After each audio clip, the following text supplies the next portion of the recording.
J'ai écrit un texte hier sur la langue française et je touche à des questions assez compliquées en vérité, à savoir l'oralité. Quelle est la bonne oralité du français? Alors certains diront que je m'attaque à un sujet absolument insoluble, complètement abstrait.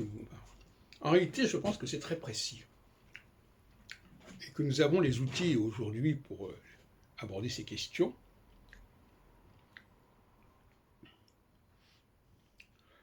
Nous avons deux façons de parler la langue française.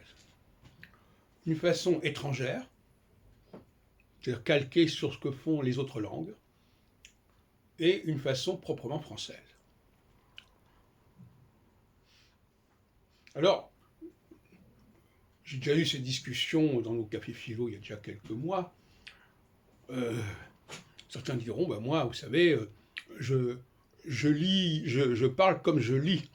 Hein. Si les choses sont écrites comme ça veut dire qu'il faut les dire comme ça. Alors ça, c'est une sorte de postulat selon lequel l'écrit devrait déterminer l'oral. Et quand on apprend à lire, on apprend à parler, ce qui est déjà une aberration. On sait très bien qu'on peut parler avant de savoir lire. Il y a déjà une sorte de problème à ce niveau-là. En réalité, les études linguistiques montrent que l'enfant apprend sinon à parler, il comprend ce qui se passe autour de lui, ce qui se dit autour de lui, alors qu'il ne sait absolument pas lire. Donc il faut complètement découpler la lecture et la parole. Alors que dans l'esprit de beaucoup de gens, quand on dit parler, ça veut dire lire, prononcer. C'est le grand mot, prononcer. Il faut prononcer un mot, apprendre à le prononcer. Et c'est un piège dans lequel il ne faut pas tomber quand on aborde la langue française. Parce que la langue française, l'écrit par rapport au français, n'a pas le même statut que par rapport à d'autres langues. C'est pour ça d'ailleurs qu'on parle souvent des côtés bizarres de l'orthographe du français. Et donc, la langue française, elle se parle, elle se comprend avant de passer à l'écrit. Et je renverrai à l'hébreu et aux langues sémitiques, dont on sait on ne peut pas les lire quand on ne connaît pas la langue, quand on ne la parle pas.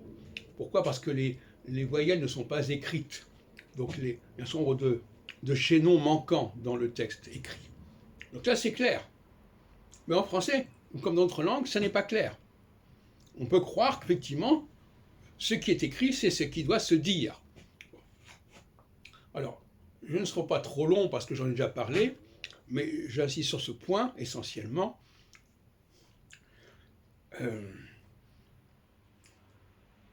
Quand on lit le français à la façon italienne ou espagnole, on fait un mauvais français.